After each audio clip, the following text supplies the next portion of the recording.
வணக்கம். தமிழ் பேராசிரியர் இருக்கிற ஒரு மேடையில நான் தமிழ்ல பேசணும்னு நினைக்கிறப்பவே எனக்கு ரொம்ப பதப்பதப்பா இருக்கு. ஏன்னா ஐயா மதுரையில இருந்து வந்திருக்காங்க, நான் சென்னையில இருந்து வந்திருக்கேன். சென்னை மக்கள் தமிழ் பேசினா எப்படி இருக்கும்னு சொல்லிட்டு உங்களுக்கே தெரியும். எப்படி இருக்கும்? ஞானசம்பந்தர் அவர் பேசினார்னா தேன் வந்து பாயுதே காதினிலேன்ற மாதிரி இருக்கும். நான் பேசினா ஈயத்தை காய்ச்சி காதுல ஊத்துன மாதிரி தான் இருக்கும். அதனால தொடக்கிறதுக்கு முன்னாடியே ஐயா என்னை மன்னிச்சிருங்க. And I am so pleased to be sitting on the same stage as the founder of Ramakrishna Institutions. Thank you so much. So, தொடக்கிறதுக்கு முன்னாடியே மன்னிப்பு கேட்டேன். நடுவில் நான் ஏதாவது தவறான வார்த்தைகளை உபயோகப்படுத்தினா பெரம்பலூர் மக்கள் பெருந்தன்மையோட என்னை மன்னிச்சிருவீங்களா? மன்னிக்க மாட்டீங்களா? ஐயோ, சரி. உங்களோட நல்ல குணம் வெளியில வரும்ன்ற அந்த எதிர்பார்ப்போட நான் தொடங்குறேன், சரிங்களா? உங்களுக்கு தெரியாத அட்வைஸ் இந்த உலகத்தை ஏதாவது இருக்கா? நான் சொல்றது அப்படியே திருப்பி சொல்லுங்களேன். நாங்க எல்லாரும் சொல்லணும். நாங்க தி கிரேட் பெரம்பலூர் மக்கள் கேள்வி கேட்டா பதிலே சொல்ல மாட்டோம். ராக்கெட் சயின்ஸ் கண்டுபிடிச்சது யாருன்னு நான் கேக்குறேன். உங்களுக்கு தெரியாத அட்வைஸ் இந்த உலகத்துல ஏதாவது இருக்கா? புத்தகம் படிக்கணும் தெரியுமா தெரியாதா? புக்கு படிக்கிறீங்க, படிக்கிறேன்னு மாத்திரம் போய் சொல்லக்கூடாது. கோவப்படக்கூடாது தெரியுமா தெரியாதா? இன்னைக்கு காலையில இருந்து எத்தனை வாட்டி கோவம் வந்துச்சு உங்களுக்கு? நேரத்தை வீணாக்க கூடாது தெரியுமா தெரியாதா? அந்த போனை வச்சுட்டு இன்னைக்கு எவ்வளவு மணி நேரம் நோண்டிட்டு இருந்திருப்பீங்க?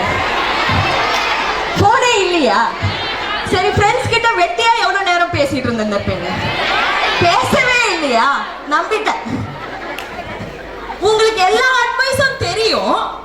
அந்த தெரிஞ்ச அட்வைஸையே அடுத்த 1 மணி நேரத்துக்கு நான் நின்றுகிட்டு நீங்கெல்லாம் பெரியவங்களை மதிக்கணும், நீங்கெல்லாம் நல்ல வாழ்க்கையில முன்னேறணும், நீங்க மனசை புத்துணர்ச்சியா வச்சுக்கணும், கோவமே படக்கூடாது, நீங்கெல்லாம் வந்து நல்லா படிக்கணும், அதை நான் 1 மணி நேரம் முழங்குனேன்னா அது மூலமா உங்களுக்கு ஏதாவது பிரயோஜனம் இருக்க போதா? நான் பேசினா என்கிட்ட பதில் பேசணும், பிரயோஜனம் இருக்க போதா? இருக்க போறதில்லை. அடுத்த ஒரு 40 நிமிஷம் நான் பேச போற கருத்துக்கள் உங்களுக்கு ரொம்ப ஷாக்கிங்கா இருக்கும். ஏன்னா உங்களுக்கு தெரிஞ்ச விஷயத்தையே திருப்பியும் சொல்றதுல எனக்கு வந்து உடன்பாடு கிடையாது. நான் பேச போற விஷயங்கள் என்ன மாதிரியான விஷயங்கள்னா, எல்லாரும் இங்க கவனமா நான் சொல்றதை கேட்கணும். நடுவுல ஒரு வார்த்தை விட்டீங்கன்னா கூட நான் பேசுறது என்னன்றது உங்களுக்கு புரியாது. ஏன்னா நான் பேச போறது சாதாரண விஷயங்கள் கிடையாது, அறிவியல் பூர்வமான விஷயங்கள். சோ பக்கத்துல யார் உட்கார்ந்து உங்களை டிஸ்டர்ப் பண்ணாலும் இந்த 40 நிமிஷம் மாத்திரம் நான் பேசுறத கேட்டீங்கன்னா இந்த நாள் உங்க வாழ்க்கையில ஒரு திருப்பு முனையா இருக்கும்ன்றதுக்கு நான் கேரண்டி பண்றேன். இன்னைக்கு நைட்டு ஃபுல்லா உங்களுக்கு தூக்கம் வராது, கேரண்டி. யோசிச்சு யோசிச்சு யோசிச்சு தூக்கமே வராது, அதிர்ச்சியா இருக்கும், வாழ்க்கைய புரட்டி போடும். அந்த அளவுக்கு நான் கேரண்டி. ஆனா உங்களோட ஒத்துழைப்பு எனக்கு இருந்தாதான் என்னால பண்ண முடியும். ஒத்துழைப்பு தருவீங்களா? தருவீங்களா? பின்னாடி எல்லாம் சத்தமே வரல. தருவீங்களா? சரி. உலகத்துல ஒரு மனுஷன் கத்துக்க கூடிய எல்லா விஷயங்களையும் எடுத்து இந்த மைக்குக்குள்ள அடைச்சிடுறேன்னு வச்சுக்கோங்க. இல்ல வேணாம், இந்த பெட்டிக்குள்ள அடைச்சிடுறேன். இந்த நிமிஷம் வரைக்கும் ஒரு மனுஷன் என்னெல்லாம் கண்டுபிடிச்சிருக்க முடியுமோ, கணக்கு, அறிவியல், நீந்தறது, குதிரை ஏறுறது, என்னெல்லாம் கண்டுபிடிச்சிருக்க முடியுமோ அது எல்லாத்தையும் எடுத்து இந்த பாக்ஸ்க்குள்ள அடைச்சிடலாம். ஓகே, இப்போ இதான் உலகத்தோட ஞானம். இந்த ஞானத்துல உங்களுக்கு எவ்வளவு தெரியும் இதுல காமிக்கணும். இது வெளியில ஒண்ணுமே கிடையாது. அந்த புக்கு, அந்த ஃபுல் கூடாரத்துல இருக்கிற புக்ல இருக்கிற ஞானத்தெல்லாம் எடுத்து இதுல அடைச்சிட்டோம்னு வச்சுப்போம். இந்த ஞானத்துல உங்களுக்கு இப்ப எவ்வளவு தெரியும்? கற்றது கல்லாதது, கற்றது கைமண் அளவு. இதான் உலகம்னா அந்த கைமண் அளவு இதுல எங்க இருக்கும்? ஒரு சின்ன புள்ளி, ஒரு சின்ன புள்ளி தான் உங்களுக்கு தெரியும். சோ இது தெரியும்னு வச்சுப்போம். நான் மறைச்சிருக்கிற பகுதி தெரிஞ்ச பகுதி, மறைக்காத பகுதி தெரியாத பகுதின்னு வச்சுப்போம். சொல்லுங்க. ரெண்டாவது கேள்வி நான் கேக்குறேன். இது தெரிஞ்சதுன்னா எவ்வளவு தெரியாது? எது தெரியாது? மீதி இருக்கிற இடம். எல்லாரும் ஒத்துக்கிறீங்களா? மீதி இருக்கிற இடம் இல்ல இல்ல, தப்பு. ஆன்சர் தப்பு. இது உலக அறிவு, உலக ஞானம். அந்த புக்ல இருக்கிற ஞானம் எல்லாம் இதுல இருக்குது. இதுல எவ்வளவு தெரியும்னா இவ்வளவு தெரியும்னு சொல்லிட்டீங்க. நான் இப்ப எவ்வளவு தெரியாதுன்னு கேக்குறேன்.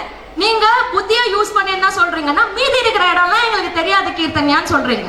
நான் தவறான ஆன்சர்னு சொல்லிட்டேன். இதுக்கு வெளியில எதுவுமே கிடையாது. உண்மை என்னன்னா தெரிஞ்சது இவ்வளவுன்னா தைரியமா சொல்லும். கை இதான் கடைசி ஒரு வாட்டி சொல்றேன். இந்த பாக்ஸுக்குள்ள உலக அறிவு, எல்லா மனுஷனும் கண்டுபிடிச்சிருக்கிற எல்லா ஞானமும் அடக்கிட்டோம். அதுல இப்ப உங்களுக்கு எவ்வளவு தெரியும்னு சொல்லிட்டு கேட்டேன். நீங்க எனக்கு ஒரு புள்ளி தான் தெரியும், மீதி எல்லாம் தெரியாதுன்றீங்க. ரெண்டாவது கேள்வி கேட்கிறேன். இது தெரிஞ்சதுன்னா தெரியாதது எவ்வளோ இந்த பாக்ஸ்ல காமிங்கன்னு சொல்லிட்டு கேட்டா நீங்க என்ன சொல்றீங்கன்னா காமன் சென்ஸை யூஸ் பண்ணி இது தெரியும்னா மீதி தெரியாது அப்படின்றீங்க. நான் தப்புன்னு சொல்றேன். தெரிஞ்சுக்க அப்புறம் தான் தெரியாது. அப்புறம் அதுவும் கரெக்ட். Super answer. அவருக்கு சூப்பரா கை தட்டுங்க எல்லாரும். தெரிஞ்சது ஒரு புள்ளினா உண்மை என்னன்னா எந்த விஷயம் எனக்கு தெரியாதோ அந்த விஷயம் கூட இன்னொரு புள்ளி, இன்னொரு புள்ளி மட்டும்தான். இது ஐ நோ, இது தெரியும், இது தெரியாது. இப்ப மூணாவது क्वेश्चन. இது தெரிஞ்சது, இது தெரியாததுன்னா மீதி இருக்கிற இடத்துல என்ன இருக்கு? மீதி இருக்கிற இடத்துல என்ன இருக்கு? மீதி இருக்கிற இடத்துல என்ன இருக்கு? இன்னொரு புள்ளி இல்லங்க. அதாங்க ஒரு புள்ளி ரெண்டு புள்ளி முடிஞ்சு போச்சு. மீதி இருக்கிற புள்ளிங்கள்லாம் என்னன்னு சொல்லிட்டு கேக்குறேன். என் கிளாஸ் அட்டெண்ட் பண்ணிட்டு வந்து இங்க கிளைமேக்ஸை ஸ்பாயில் பண்ண கூடாது. மீதி இருக்கிற இடத்துல என்ன இருக்குன்னா எந்த விஷயம் எனக்கு தெரியாது, அது தெரியாதுன்றது கூட எனக்கு தெரியாது. ஆன இருக்குல்ல. ஒரு உதாரணம் சொல்றேன். உங்களுக்கு நீந்த தெரியாது, இல்ல இங்கிலீஷ் பேச தெரியாது. ஆனா நீந்த தெரியாதுன்றது உங்களுக்கு தெரியும்ல. ஆத்துல குதிச்சுட்டு ஐயோ எனக்கு நீந்த தெரியாதுன்றத நான் மறந்துட்டேன்னு சொல்லுவீங்களா? ஆத்த பாக்குறப்பே தண்ணிய பாக்குறப்பே தெரியும் எனக்கு நீந்த தெரியாதுன்றது. கவனமா கேளுங்க. ஒரு ஊர் இருக்கு. அந்த ஊர் பேர் என்னன்னா செனாந்திரபூ. அந்த ஊர் பேர் என்ன? என்ன பேரு? இது எந்த தேசத்துல இருக்குதுன்னா பிரான்ஸ் தேசத்துல இருக்குது. இந்த செனாந்திரபூன்னு ஒரு ஊர் இருக்குன்றது உங்களுக்கு தெரியுமா? இந்த நிமிஷம் வரைக்கும் அப்படி ஒரு ஊர் இருக்குன்றது தெரியுமா? தெரியாது. அப்படி ஒரு ஊர் இருக்குன்றது எனக்கு தெரியாதுன்றது தெரியுமா? புரியல. ஒரு ஊர் இருக்குன்றதும் தெரியாது, அது தெரியாதுன்றது கூட தெரியாது. இன்னைக்கு நான் பேச போற விஷயங்கள் எல்லாமே உங்களை பத்தி சில விஷயங்கள் உங்களுக்கு தெரியாது, அது தெரியாதுன்றது கூட உங்களுக்கு தெரியாது.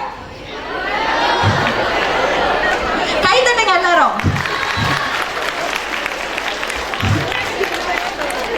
நான் ஏன் கோவப்படுறேன்? கோவப்படக்கூடாதுன்றது தெரியும். ஆனா அந்த இடத்துல இருந்து உங்களோட ஆக்ஷன் செயல்கள் வருதான்னா அங்க இருந்து வரல. நான் இப்ப உங்களுக்கு ஒரு மூச்சு பயிற்சி கத்து கொடுக்குறேன். கோவம் வரப்பெல்லாம் 3 வாட்டி நல்லா இழுத்துக்கோங்க மூச்சை நான் சொல்லலாம். ஆனா அங்க பொண்டாட்டி சண்டை போடுறப்போ மூச்சை இழுப்பீங்களான்னு சொல்லிட்டு கேட்டா இழுக்க மாட்டீங்க. கையில இருக்கிறத எடுத்து தூக்கி அடிப்பீங்க. ஏன்னா தெரியாத ஒரு விஷயத்தை நீங்க கத்துக்கிட்டீங்கன்னா கூட அதை பயன்படுத்துவீங்கன்னு சொல்லிட்டு யாராலையுமே சொல்ல முடியாது.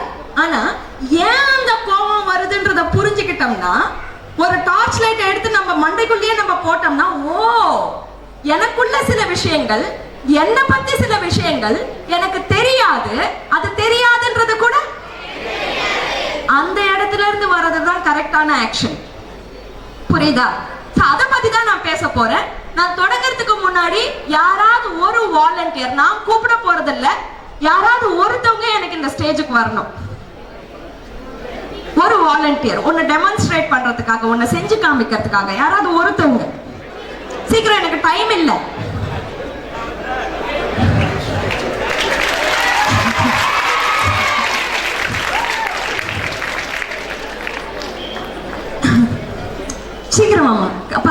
செருப்போடவே வா, பரவாயில்ல.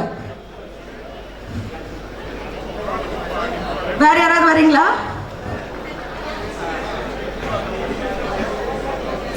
உன் பேர் என்ன? சோனிகா. சோனின்னு கூப்பிடலாமா? சோனி, இன்னைக்கு காலையில எனக்கு ஒரு கனவு. என்ன கனவு தெரியுமா? கீர்த்தன்யா 1000 பேர் உட்கார்ந்துட்டு இருப்பாங்க. நீ யாரையாவது ஒருத்தரை கூப்பிடு. யாரு முதல்ல வராங்களோ அவங்களுக்கு 500 ரூபாய் காசு கொடு. புது 500 ரூபாய். போ, கை தட்டுங்க சோனிக்கு. அது நல்ல நோட்டு சோனி. செல்லும் சோனிக்கு எல்லாரும் கை தட்டுங்க. பின்னாடி இருக்கிறவங்க எல்லாம் கை தட்டுங்க. இப்போ என் கேள்வி ரொம்ப சிம்பிள். 500 ரூபாய் சம்பாதிக்க கூடிய வாய்ப்பு உங்க எல்லாருக்கும் பொதுவா தான் வந்துச்சு. நான் கூப்பிட்டேனா? யாராவது ஒருத்தவங்க வாங்க, வேகமா வாங்கன்னு சொல்லிட்டு கூப்பிட்டேன். ஒரு ஆண் வாங்கன்னு கூப்பிடல, பெண் வாங்கன்னா கூப்பிடல, ஒருத்தவங்க வாங்கன்னு. வாய்ப்பு எல்லாருக்கும் சமமா தான் வந்தது. ஒரு சோனி அதை பயன்படுத்திக்கிட்டாங்க. மீதி இருக்கிற 999 பேர் உட்கார்ந்து உங்க சேர தேய்ச்சின்னு இருந்தீங்க. ஏன் இந்த வாய்ப்பை நீங்க பயன்படுத்திக்கல?